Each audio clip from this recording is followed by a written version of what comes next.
نو مولا صاحب دا ډېره مزیداره واقعه ده. نبی علیہ السلام مبارک چې کله مدینې شریفې ته هجرت وکړو ځان پې لږونې پوه کړئ نو د هغې نه پس د سعد ابن معاذ او امیه ابن خلف د مکې کافر و. امیه ابن خلف ای دواړو یو بل سره نږدې تعلقات دوستانه وه او دواړه تاجرانو. نو د سعد ابن معاذ دکانونه او منډۍ چې وې په مدینه شریفه کې وې او امیه ابن خلف چې نو لوی تاجر و او مرکز د تجارت په مکه مکرمه کې او زړه دوستانه و تعلق و د نبی علیہ السلام د دعوی د نبوت نه مخکې. نو چې سعد ابن معاذ به کله مکې شریفې ته راغی نو له دې امیه سره به ډېره و دی دوستو او چې امیه به مدینې شریفې ته لاړه نو دې به سعد ابن معاذ سره میلمه و یو بل دوستان. نو چې نبی علیہ السلام مبارک کله دغه وکړه دا لږونې وړه زما دا هغه ویلې وکړو. نو چې مدینې منورې ته کله نبی علیہ السلام مبارک هجرت وکړ نو دغې درمیان کې دا سعد ابن معاذ د خپل زړې قیدې مطابقه راغی مکې مکرمې ته د امیه سره میلمه شو. چې میلمه شو نو دا امیه ورته وایي ویل لکه وروره زما او ستا خو ټیک ده دوستانه تعلقات دي خو ستا دین جدا شو تا په نبی علیہ السلام ایمان وروړو مسلمان شوې او زمونږ دین جدا دی نو زما خو دوست دی زه خو غږ درته نه کوم خو ګورې دلته خلک نبی علیہ السلام ته غصه دي او بیا تاسو اهل مدینه هم ته ډېره غصه دي چې تاسو ولې دوی له ځایه ورکړو. نو داسې کار کوه چې لږ احتیاط سره په مکه مکرمه کې وګرځه. د ده اراده د طواف وه نو دې هم ورته وایي چې او داسې وکړه چې ما له یو داسې وخت وګوره چې څوک ني چې زه پټ غوندې وځم او طواف د بیت الله وکړم چې ما څوک ونه ویني هغه به ډېره ښه ده. نو د غرمې ټیم کې اکثر عرب ودي ګرمي وي خوب کوي غرمې یې وویسته نو چې ویې ویسته نو ابو جهل ورته په مخه ورغی او دا د ابو جهل منځ کې یو مکالمه شوې ده د هغې ذکر کوي چې سردار د اوس قبیلې دی انه قال سعد بن معاذ ویلی دی چې کان صدیقا چې دې دوستو څوک دوستو دا سعد کانه کې د میر سعد تناجی کا په زمانه د جاهلیت کې دا قید واخله دوستو په زمانه د جاهلیت کې د امیه ابن خلف سره. امیه د مکې په سردارانو او ملکانانو کې لوی سردارو. وکان امیه ابن خلف اذا مر چې تیر بشو په مدینه شریفه مر بالمدینه دوا مانیکم مر الى المدینه یا مر الى الشام بالمدینه چې مدینې ته به راغی او یا شام ته به ته د مدینې په خوا کې نو میلمستیا به ورته چا کوله سعد ابن معاذ زړه دوستانه وه. اذا مر چې تیر بشو په مدینه یعنی الى المدینه دا لږ راجح دی نو نزله میلمه بشو نزیل میلمه ته وایي په سعد ابن معاذ باندې. وکان سعد او سعد ابن معاذ اذا مر چې کله به تیر شو په مکه باندې یعنی الى مکه میلمه بشو په امیه ځکه دواړه تجارتي ملګري یو بل سره تعلقات. فلما قدم يقدم قدوما قدم به سمع يسمعو چې راغی نبی علیہ السلام مدینې شریفې ته مدینې منورې ته مراد تېنه هجرت یې وکړو. نو انطلق سعد لار سعد معتمرا په دې حال کې چې د عمرې اراده وه د حسب سابقه معمول مطابق لکه مخکې به هم ته او میلمه کېده به د امیه سره نو دې دغسې لا انطلق لار سعد پس د هجرت د نبی علیہ السلام نه په دې حال کې چې عمره کوونکی نو نازل شو میلمه شو په امیه په مکه مکرمه کې. نو فقال اویلی سعد امیه ته انظر لی وګوره دپاره زما ساعته خلوت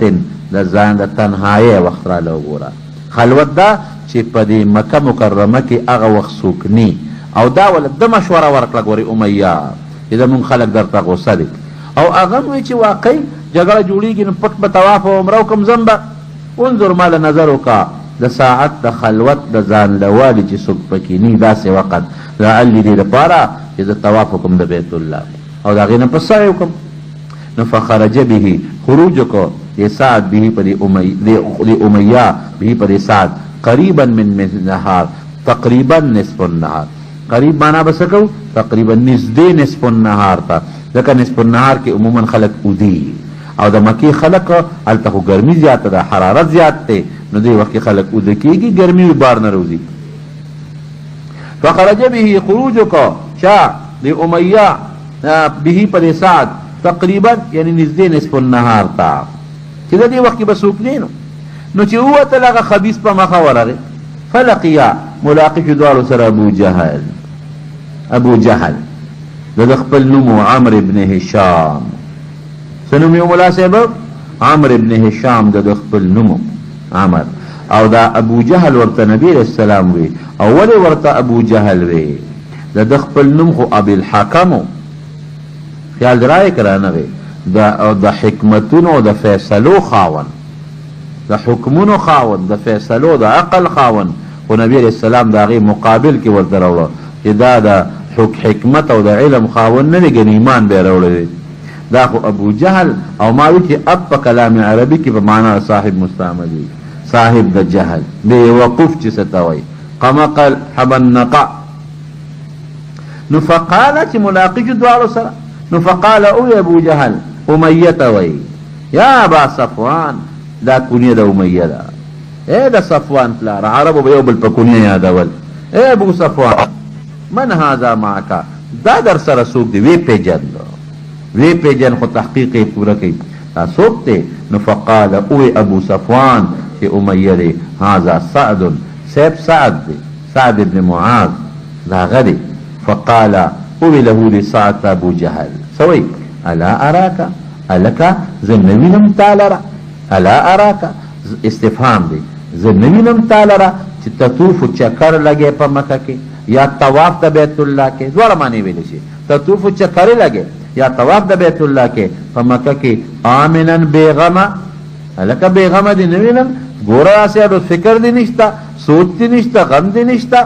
بیغما وقد آویتم الصبات حالان کې وو حالیه دی تاسو ټیکانا او زی ورکړی دی مأوام ورکړی دی هغه بيدینو لرا صبات جمع د صوابع دا صوابع ستوي د صوابا یسبو صبوا ماخوذ دی میلان توي صوابی مایل توي صوابی چاته وي مایل تا ماشوم ته صوابی ولې وي ار چاته میلان کوي هغه مور او پلان نه پیژني چې څوک ورته خوک شي ور کوي بس هغه ته میلان کوي نو صوبات صوابع مایل توي نو دی به عربو ته صوبات دی مسلمانانو ته صوبات وي چې د خپل پلار نیکه دین پرېښود او بل دین اختیار کا صوبات صوابع میلان یو کا د خپل پلار نیکه دین نه بل دین تا بی دینه به ورته وي صوبات تاسو ځای ورکړی دی هغه صوبات ولره هغه بی دین ولره اچھا چې د پلار نیکه دین نه بل دین ته اعراض کړی دی هغې له تاسو پناهي ورکړې ده خیال م راغی یو دا دویم سو وزعمتم او تاسو دا زعمم کوئ زعم قول حق تم وی قول باطل تم وی نو دلته کې زعمتم نسبت ورته کوي چې د دروغو وعدې مو کړي دي نصرت یې ورته نشئ کولی وزعمتم تاسو زعم کړی دی انتم یعنی د سعد او د قوم یادوي سعد او د قوم یادوي انکم تنصرونا چې تاسو به امداد کوئ د دې صوباتو وتعینونهم تاکید شو نو زعم ځکه کوي چې نه شئ کولی امداد ولې موږ مضبوط یو برابر به مو کو دا خبره وکړه نو تاسو زموږ دشمنانو له ټیکانه ورکړه مأوا مو ورکړه او زموږ اعداو سره به امداد کوئ او بیا دلته بېغمه ګرځئ برابر به دې کوم زموږ دشمن له چې امن ورکړې ته څنګه مامون دلته ګرځئ زموږ له دشمن چې ته نصرت کې او معاونت کې ته څنګه مامون ګرځئ فقال له ابو جهل الا اراکا آیا زه نه وینم تعالی را بلکې وینم دی په دې حالت کې استفهام انکاري شو آیا زه نه وینم تعالی چې چکر لګې یا طواف کې په مکه مکرمه کې آمنن په دې حال کې چې ته مامون یې بېغمه حالانکه تعالی بېغمه ګرځېدل نه دي پکار مامون ګرځېدل نه دي پکار ځکه زموږ دشمن له تاسو امن ورکړی دی وقد حالانکه تاسو چې آویتم ټکانه مو ورکړی د مأوا او ځای مو ورکړی دی الصبات زموږ بي هغه دشمنانو لره چې د پلار نیکه دین یې پرېښودلی دی وزعمتم دا یو خو مو ټکانه ورکړه او دویم مو دا نقصان کړی دی چې تاسو دا خیال هم کوئ چې تاسو به د هغوی نصرت او معاونت کوئ دا زعم باطل دی نشئ کولی مونږ به پې حمله کوو ګورو به ورسره اما خبردار والله زما د قسم په الله دی خو الله منه خو شرک به ورسره کو لئن سألتهم من خلق السماوات والارض ليقولن الله الله خو منه خو شریک به ورسره لټاوه نو اما خبردار والله زما دی قسم پاللی لولا انک مع ابی صفوان کتنوی سر زما د دی مرگری ابو صفوان نا چی امیہ دی دی زمون مشر دی دا وجه غد در تنکوم زمیل مقدر سلی کئی دا وجه غد در تنکوم نو کتر د سر نوی نو ما رجعت الى اهلک سالما تبنی واپس سے خپل اهل تا چې د مدینه کور دی په دې حال کې چې سالم وي اوس به مې برابر کړی وی ولې دوه نقصانه مو وکړل سو دوه یو مو زمونږ دشمن له مأوا ورکړه بل د هغې نصرت نو نصرت خدا معنا چې مونږ پې حمله کوو زمونږ مقابله به کوئ مونږ سره جګړې به کوئ نو ته زما وطن کې څنګه مآمن بیا ګرځې خدا زما د دې ابو صفوان د دې ملګري لحاظ د چې غږ درته نه کوو اما خبردار والله زما دی قسم پاللی لولا انکا کتنوی سرد ابو صفوان امینا تبنی واپس شوی خپل اهل تسالم فقاله سعد گوره سعد خمس معشوم نو کنا او نس بیکار سالیو اخو د یو لوی قوم مشرو نو هغه ته داسې خبره چې اوکې اخو هم بیا غیرت کې راځي کنا نو سعد هم په غیرت کې راغی سعد څه کې راغی ملا صاحب په غیرت کې راغی او ولی په غیرت کې راغی ځکه چې هغه د مدینې د یو ډېر لوی عظیم قوم سربراه او مشر دی او ورته څه وایي ګوره ای ابو جهله دا دمکې ما ته مه راکوه ما د مکې نه مه منې کوه که زه تا د دې مکې نه منې کړم ټیک دی ته ما ته نقصان رسوي زه به نه راځم خو د دې نه یو سخت څیز دی په هغې به تا منې کړم هغه دا شام ته تلل دي شام ته په کومه ځای دی ستاسو د تجارت ټوله وسیله خو غله ده غله تاسو د شام نه راوړئ او شام د مدینه منورې خوا کې لار تیریږي د هغه لار در باندې بنده کوم زما په خبره پوه شوې او اواز یې ورته پورته کو چپ جبلي ته به ما باندې غوسه کې ته به ما دې نه منې کې زه به تا د مدینې شریفې لار ده د شام لار د مدینې په جوار کې هلته نه به دې منې کوم ورفعا فقال له سعد نو اویلې امیه ته سعد دمکی ورکوي او پورته که صوت خپل سعد علیه پدی ابو جهل باندې اما خبردار والله زما دی قسم په الله وی لئن منعتنی کتا منک ما لرا هذا ردی مکینا خو چې ما ته ضرر رسید نه به راځم کنه اوس خو تا زما لحاظ و قضا د امیه سره ما او بیا به مې لحاظ نه کې بیا به ما منع کې چې تکلیف را کې نه به راځم نو لامنعنک زما منکم تا لرا ما د هغې لارې نه د هغه څیز نه چې هغه اشد پتا منه د دینا چې دا په ما اشد دی بیا دا په ما اشد خدا په ما اغستا اشد ولې دی ځکه په ما خدا بیا اشد ځکه نه دی چې الله په عذر سره معاف کوي که زه عمرې له طواف لره نشم نو معذور بشم خو ته به ډوډۍ سره څه کوې بیا لامنعنک زه به منکم تا لره ما د هغه څیز نه هو اشد چې هغه اشد دی په تا باندې منه سو د سنه اشد دی د دې مکې نه د چا نه او د دې مکې نه د مکې دا شدت په چا باندې دی بیا په ما دی که نه نو دې کې به زه تقدیر رو باسم نو خبره به اسانه شي که نه ما هو هغه شی چې هغه اشد دی علیک په تا باندې منه مما هو اشد علی مما هو اشد علی دا هغه څیز نه چې هغه په ما اشد دی په ما کوم شی اشد دی مکې ته راتلل او هغه ستا والا ولې اشد شو ردی نه ځکه د ما د عبادت راتلل دي عذر د وجې نه بیا نه راځم او ستا هغه خو د رزق دپاره تلل دي هغه ته پرېښودی نه شي والله لئن منعتک تا منک ما لره هذا دې مکې مکرمې نه اوس خو راته غږ ځکه نه کوې چې زما دوست دی هغه لحاظ کې خو بیا به زه نه راځم چې ته تکلیف راکړې یو منکم تا لره ما د هغه څیز نه چې هغه اشد دی په تا باندې منهو د دې نه د څه نه د هغه څیز نه چې په ما اشد چې مکه مکرمه ده هغه طریقو کا دا څه شی دی ملا صاحب دا بدل شو د چا نه د ما هو اشدونه نو طریقه وایه که نه د امنعنک ما طریقک ځکه هغه مفعول ثانی و نو دا من د هغې نه بدل شي یا مرفوع کا نو هو مقدر که هو طریقک هغه لار ستا ده شام ته په اهل مدینه و یعنی عند اهل المدینه هغې نه به دې منې کړم نو چې اواز یې پورته که اوس امیه سره سودا شوه امیه وی چې لکه داسې کار دی چې چې اے سعده زما د وجې دا ابو جهل تا ته غږ نه کوي نو چپ شه که نه ته اوس اواز ولې پورته کوې د ده مطلب دا چې جګړه جوړه نه شي امیه چې به ابو جهل غصه شي چې خلا د ما په وطن کې په ما باندې اواز بیا الله وباسي جګړه نو که جګړه جوړه شو امیه ته تاوان شو نو دا هم د امیه د سعد ته نقصان رسي د چا دپاره بدنامي ده د امیه دپاره او که ابو جهل دلته کې دی اواز وباسي ابو جهل خفه کېږي نو دی یو پوټې د ابو جهل پاره کوي فقال اوې دې سعد ته امیه لا ترفع صوتک اواز مه پورته کوه یا سعدو اے سعده په ابو الحکم باندې یا ابو الحکم د دې علم خاون باندې چې ابو جهل دی او دا سید اهل الوادي سردار د اهل د دې وادي دی وادي د مکې مکرمه یو خام غرونه دي بل خام غرونه دي په دا آواز مه پورته کوه دی خو څه ماشوم نه دی دی رکوټې سړی نه دی د دې ټولې مکې سردار دی لا طرفه مه پورته کوه صوت خپل ای سعده په ابو الحکم چې څوک دی مناسب سردار د اهل د دې خوړ دی چې مکه ده دا ولې دا خبره وکړله که ته وایې چې د دې خپل میلمه ته دا خبره ولې وکړله دا غریب په دوو کې حیران دی چې که چپ پاتې کېږم ته بابا ابو جهل ما ته وایي چې ښه ګوره تا میلمه په ما دومره چغه وویستله او که دې پرېږدم نو هسې نه دا سعد نور اوچت شي نو د دې بېعزتي ونه کړي ابو جهل نو دا خو زما د میلمه بېعزتي ده بیا زما بېعزتي شوه نو ځکه د یو فوټې دفاع وکړه فقال سعد خو ګوره اوس سردار دی د یو قوم هغه څه وایي هغه امیه ته وایي دعنا عنکه اخواشه زمونږ نه پرېږده مونږ لره د خپل ځان نه زمونږ ځان نه پرېږده بنه اخر عني خوشه جبلي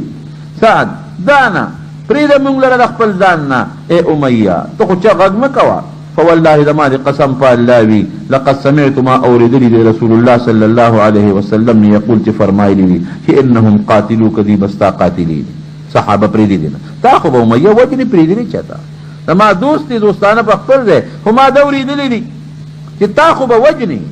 دی خپم شو که نه سعد چې یو طرف ته زه ستا میلمه نو ته ما ته ولې دغه راکې چې ته چپ شه ابو جهل ته وایه چې ابو جهل دا خو زما میلمه دی او بهر چې ورسره هر څه کوې کوه او دلته ورته اوازونه مه کوه نو ته په ما باندې اواز راپورته کړې پوه شوې په خبره یې نه فلسسته دانا عنکه پرېږده مونږ لره عنکه د خپل ځان نه عن کلامکه یعنې ما سره دا خبرې مه کوه اخر لږ شه یا امیه زما دې قسم په الله لقد سمعت ما د خپل رسول الله صلی الله علیه وسلم نه اورېدلي دي یقول چې فرمایلی سی فرمایلی چې انهم قاتلوک دي به تا وجني صحابه هم ضمیر چا ته راجع دی مرګرو د نبي علیه السلام ته نبي هم ته قال نو ګوره امیه فورا وایي بمکه دلته مې وجني په مکه کې هغه ته خو پته وه چې نشم خو دروغ نه وایي رښتیا وایي قال اوې سعد لا ادري دا پته راته نه دی اوس ملا صاحب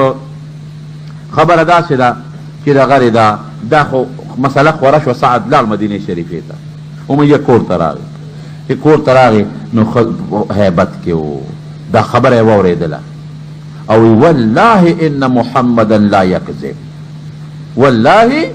زما دې قسمي چې محمد صلی الله علیه وسلم خو دروغ نه وایي نو ففزع لذلك امیته خپه شو هیبت کې راغی د دې خبرې د وجې نه امیه فزعا شدیدا په سخت هیبت سره هیبت غم پې راغی فلما رجع چې واپس شو امیه خپل اهل ته نو ښځې ته یا ام صفوان ای له صفوان مورې مضاف صفوان ته او مضاف چې منادا شي نو منصوب به وي الم ترې ته نه ګورې ما قاله هغې خبرې ته چې سعد ویلي دي او رویت قلبي واخله علم ته پې پوه نه شوې نو هغه څه خبر وه وما قال لك څه درته ویلي دي نو قال اوې امیه خپلې ښځې ته قال کې ضمیر چا ته راجع دی امیه ته اوې امیه خپلې ښځې ته چې زعم کړی دی سعد زعم ځکه وایي چې دا قول د ده په دغه کې درست خو دی خو مناسب نه ښکاري ورته یو قول چې سړي ته ښه ونه لګي د هغې هم تعبیر په زعم کوي چې محمد صلی الله علیه وسلم اخبره خبر ورکړی دی خپلو مرګلو را چې انهم قاتلیه چې دي به ما وجني نو ما ورته بمکه ته اهم قاتلیه بمکه نو قال سعد لا ادري فقال امیه والله لا اخرج من مکه مکې نه به نوځم دا فیصله وکړه چې مکې نه به نوځم ولې هسې نه مړ مې نه کي چې بار وځم ځکه خو دروغ نه وایي ښه ملا صاحب غوږ کېږده اوسه واقعه دا پېښه شوه چې هغه لښکر د ابو سفیان را روان دی لښکر نه تجارتي قافله نبی علیہ السلام ته پته ولګېده ورپسې په رمضان کې ووته چې رمضان کې ورپسې ووته هغې لښکر پسې او نبی علیه السلام مبارک ملګرو ته وی چې مونږ خو روان یو دا ابو جهل هغه دا ابو سفیان تجارتي لښکر پسې وځو نو که څوک را سره ځي لاړ شي د جنګ په اراده خو نه دي روان که نه لږ دوی یروو او وجه مې درته ویلې وه پرون دوی لږ یروو چې دوی بیا په مونږ حملې نه کوي نو لږ مخصوص سامان یې واغېست د هغې ذکر سبا به درته وکړم چې څومره سامان صحابه ځان سره وړی او 314 کسان ورسره ووتل لږ کسان ورسره ووتل چې دا خو د تجارتي قافله ده هغې کې اوسړي کمي اوښان څاروي مو دغه مو سره نه چې څنګه دوی لاړله اوس هغه بدر محل وقوع تاسو نه ده کتلې ما کتلې ده ډېر زیات غرونه دي یو ځای بل ځای غرونه دي نو دوی ګرځي ورپسې چېرې د ابو سفیان دا قافله چې دا به کوم ځای مونږ ګیره کوو یو حمله ورباندې وکړو لږ یې ویرو هلته ابو سفیان ته پته ولګېدله هغه ته پته لګېدلې وه چې مسلمانانو په مونږ باندې حمله وکړله خو مونږ خو دې بچ شو شام ته لاړو نو واپسي چې ځو نو بیا راله مخې له راځي بیا ورته پته به ولګېدله چا ورته و چې مسلمانان خو ستاسو په تکل کې راوتي دي ده دا چل وکړه چې زمزم ابن عمر غفاري هغه له یو مضبوط اوښ ورکړ وی شابه ته مکې مکرمې ته ځان رسوه او د مکې خلکو ته ووایه چې ادرکو عیرکم راشئ خپله قافله مو حفاظت وکړئ او که مسلمانان راغلل قافله درته لوټ کوي او دې کې دا دامره قافله و ډېر زیات سامان و پکې د ټول اهل مکې د خلکو سامان ځکه چې څوک پخپله به تلل نو هغوی به پخپله لاړل او که پخپله به نه تلل نو خپل مال به په مضاربت او په شرکت بل چاله ورکو نو داسې کور نو چې د هغوی مال په دې قافله کې نو بس مال هم لوټ کېږي او مونږ ته هم خطره ده زمونږ دفاع له راشي زمزم راغې صیبه نو د هغوی به دا طریقه وه چې هغوی به داسې د خطرې خبر ورکو نو څادر به کوز کو او څادر به د سر نه تاوهه داسې به منډې به یې والې په کوڅو کې دا چل به یې دا چل به یې کو اوازونه به یې کول ورسره سبحکم الجیش سبحکم الجیش نو مطلب دا چې لښکر راغی دې زمزم ته ابو سفیان وی ته دا چل کوه چې څادر به د سر نه تاوې پرتوک به وباسي چې خلک پوره متوجه شي نو عربو کې خو دا بات نه و که نه هغوی خو به بربند طواف هم کړ عریانن دې په اوښ باندې سور دی او صاحب به پرتوک یې جامې یې وویستلې جامې یې پرتوک کمیز دواړه وویستل هغه یې تاوهل او چغې وهلې خلک راجمع شو څه چل دی لکه څه مسله ده وی ابو سفیان نه ولېږلم او مسلمانان را روان دي زموږ په قافلې حمله کوي شا به مخې له راشي ابو جهل فورا دا په الفلام حرامي خلک جمع کړل سرداران میټینګ یې وکړه چې څوک بس فیصله په دې شو چې موږ یو لښکر وباسو د خپلې قافلې دفاع به هم وکړو او مسلمانانو نه به قافله بچ کړو په ټولو سردارانو وګرځېده او د زرو کسانو یو مسلح لښکر یې تیار کړ 1000 زر کسان امیه له راغی امیه پکې مشر دی سپین ږیری دی ښه وروره څنګه چل به کوو هغه وی چې داسې کار دی چې زه خو ناجوړه یم بیمار یم ګوره هغه ته خو پته ده ناجوړه یم بیمار یم زه به د ځان په ځای در سره یو پس په ځای 15 کم لس به کم څاروي به هم درکمه او زه نشم تللی ابو جهل وی چې زه زما ستا پلان مانه به په څنګه پاتې کېږي زه به ځم جنګ له او ته به نه دی ته به څنګه نه دی ورپسې دا سپین ږیرو جرګه راوسته مشران امیه هغه سپین ږیري ګوره ځي هغه ځي هغه ځي او ته پاتې کېږي خلک به څه وایي درپسې جنګ نه کوه ته بیمار یې موږ ستا حفاظت به کوو خو دی به خامخا به را سره وځې زه ناجوړه یم نشم تللی ورپسې ماشومان راوځئ دا واړه مو ځي دا ښځې مو ځي هغه زنانه خیر دی ورته ډېر کلک شو خو هغه چېرته پرېښوده هغه وایي چې ته نه وځې چې زه ونه ځم ته څنګه پاتې کېږي بس ده وی خدای راوستی ده نو خو هغه د سعد خبره مو ورته ذهن ته راځي خدای راوستی ده زه لاړ به شو نو ښځې ورته وی امیه ابو صفوان هغه د یسربي رور قصه دې یاده نه ده ورته وی یاده مې ده خو ځم نه یو لږ سفر کوم بیا ترې راځم چې دې چې تا غافله شي زه یو مضبوط اعلی اوښ اخلمه په هغې به خپه واړو او راځم به دې ما پسې بیا دلته نشي راتلی ابو جهل خو هم پوه چې دا خو به موږ سره دا چل کوي نو یو څو هلکان یې ورباندې مقرر کړي وی تاسو به خوب نه کوئ تاسو به د دې بابا څوکی کوئ چې دې موږ نه ونه تښتي پوه شي په خبره نو دې چې صیب روان یې که او قافله وه هغه خو پیاده تللو یو ځای کې به یې دمه کوله نو چې یو ځای کې یې دمه کوله خیمې خښې کړې نو شپه شوه نو امیه پاڅېد او ده به اوښ ځان له د خیمې سره نږدې تړاو چې بس زه به په اوښ په واچوم چې ما نه خلک خبرېږي ته به ترې مکې ده دې څنګه پاسې دغه هلکان ورته راغلل بابا خیر دی څه چې پکار دي اوبه پکار دي ډوډۍ پکار ده لوټه پکار ده او دسمه تیله څه پکار دي زه به تاسو ویده شئ زه هسې راپاڅېدم خوب نه راځي چکر لګوم نه صاحب موږ ستا خدمت ته یو څه پکار دي څه خدمتي زه رضیلانو ویده شئ تاسو ما پرېږدئ هغې کې به بچ شو چې دا یاره دا به پرېږدو مخکې چې کله مونږ دمه کوو هغه ځای له به زه راشم چې هلته به څنګه دې قافله کې لاړو هغې هلکان خو به ورته غلې غلې کتل چې کاکا ونه تښتي چې ده به څنګه بیا راویښ شو پا بسېده هغې به زر رامنډه کړې کاکاجي اوبه ده ها حاضرې دي اوبه پکار دي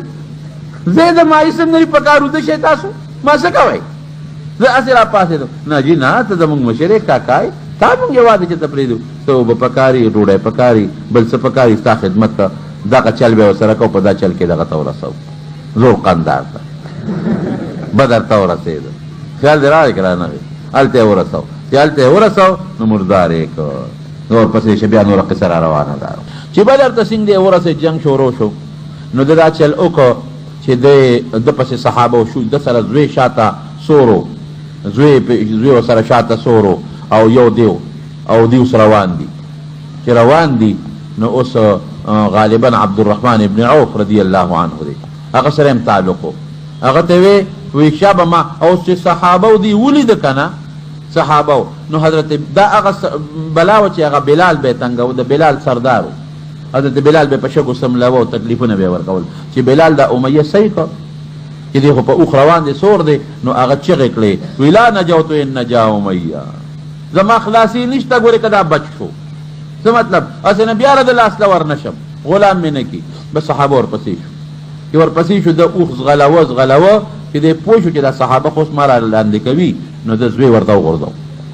لته یې زوی له ورکړه هغه یې وغورځو مطلب دا دی چې دا صحابه زما د زوی په دې مرګ شي نه زه به ترې بچ شم او بل دا څاروی به مې سپک شي منډه به تېزه ووایي هغې یې ولا هغه زوی ملکه ده پسې شو عبدالرحمن ابن عوف رضی الله عنه دی غالبا هغه له اواز ورکړ وی الاشنا بچ کوه مې هغه سره تعلق هغه ورته خدای دې به خو باسه دغه نه ټوپ کا اوخ دې پرېږده را ټوپ کا بس اوخ یې پرېښوده اوخ نه ځان وغورځوه هغه پې پاسه دغسې شو هغې پرېوته او صحابه ورته یې پرېږده دې وجنو وی نه دې د نبي علیه السلام له بوځمه او دې مه وجنې هغې وی پاسه ته